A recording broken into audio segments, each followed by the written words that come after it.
একদা খলিফা আবু জাফর আল মানসুর তার প্রাসাদের গম্বুজে বসে রাজপথের দৃশ্য দেখছিলেন। তিনি লক্ষ্য করলেন এক ব্যক্তি অত্যন্ত বিমর্ষ ও বিচলিত হয়ে পথে পথে ঘুরছে। খলিফা তাকে ডেকে পাঠালেন এবং তার কষ্টের কারণ জিজ্ঞেস করলেন। লোকটি কাঁদতে কাঁদতে বলল, হে আমিরুল মুমিনিন, আমি দীর্ঘকাল ব্যবসার সফরে ছিলাম। সেখান থেকে অনেক ধন সম্পদ অর্থাৎ স্বর্ণ মুদ্রা উপার্জন করে বাড়ি ফিরেছি। টাকাগুলো আমি আমার স্ত্রীর কাছে আমানত রেখেছিলাম, কিন্তু কিছুদিন পর সে জানালো যে ঘর থেকে সব টাকা চুরি হয়ে গেছে, অথচ ঘরের দরজা জানালা সব অক্ষত ছিল, কোনো শীত কাটার চিহ্ন নেই।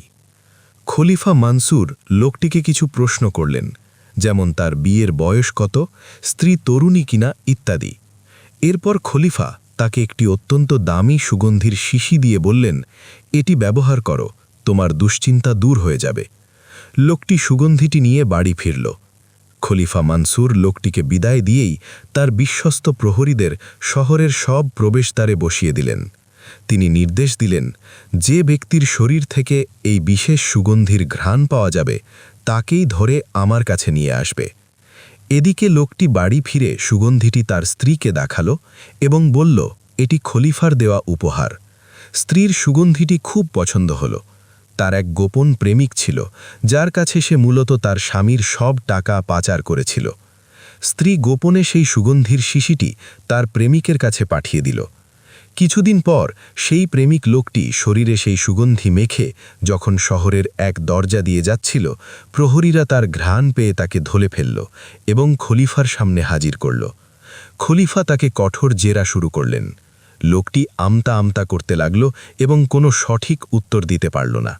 খলিফা তাকে ভয় দেখালেন এবং পুলিশ প্রধানের হাতে সোপর্দ করে বললেন, হয় সে পুরো টাকা ফেরত দেবে, নয়তো তাকে 1000 বেত্রাঘাত করা হবে। অবশেষে লোকটি তার সব অপরাধ স্বীকার করল এবং লুকানো সব স্বর্ণমুদ্রা বের করে দিল।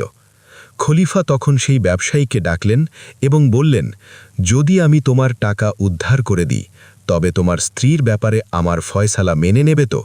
ব্যবসায়ী রাজি হল।